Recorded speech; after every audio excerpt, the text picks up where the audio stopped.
Thankfully Storm Gareth has moved on, but it's still quite cold and windy, but there's leaves on the trees and the buds are coming out, and the blackbirds are busy building nests. I found one in the hedge so far. They build several potential nests, and we have frog spawn in the pond. But this film isn't about the garden, because we're off to meet up with Simon Watts of Wild Presentations.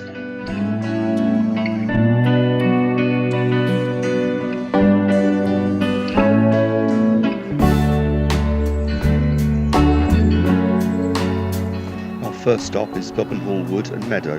We're checking out the meadow first, and the gorse is a blaze of yellow, and despite the cold, is attracting foraging honeybees. The recent stormy winds have dropped, but it's still pretty chilly.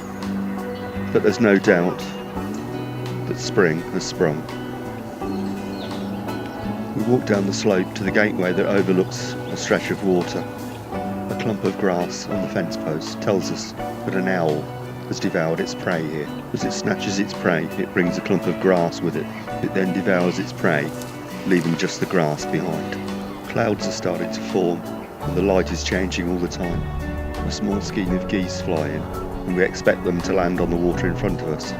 But they spot us and head off to land on another stretch of water further away.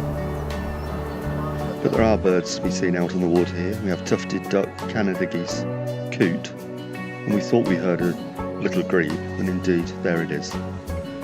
Okay, we're off to check out Bubbenhall Wood. Okay, here we are in Bubbenhall Wood, on the opposite side of the narrow country lane to the meadow. We're going to take the trail through the wood to see what we can see. We just heard and caught a brief glimpse of a pair of raven. The green that you can see here are actually bluebells, and hopefully in a few weeks' time will transform into a carpet of blue. When looking up, a buzzard passes by. We pass this hole in a tree, most likely the work of a great spotted woodpecker. There's lots of blue tit in the wood, busily checking out potential nest sites, like this very desirable residence. Blue tits normally lay their eggs in April and May, and the chicks will fledge after around 3 weeks, but they'll start to look for potential nest sites as early as February. Suddenly above us we see a red kite, not a particularly common sight in Warwickshire, and it's being mobbed by one of the ravens. There are ravens in the woods of my native Northamptonshire, but I've never been able to film one. I managed to get some footage a few years ago on a trip to Lancashire and Cumbria. But there we are, a raven.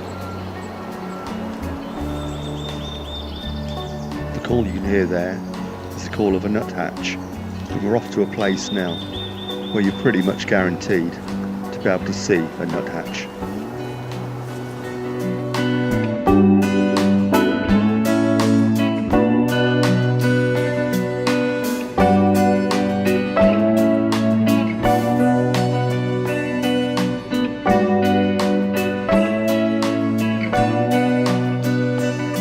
Okay, here's our next port of call, the Brinklow Canal, and on view at the moment a blue tit and this stock dove.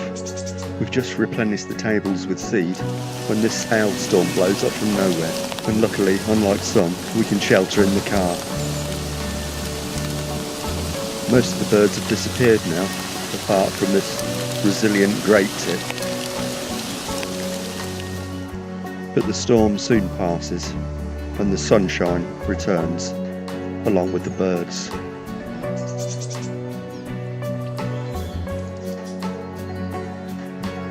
On view we have robin, male chaffinch, blue tit, and Simon has placed his GoPro on the table, and there's our first nuthatch. It's a really nice location here. You can just sit in your car and watch brilliant birds like this just come down to the table, only a few feet away.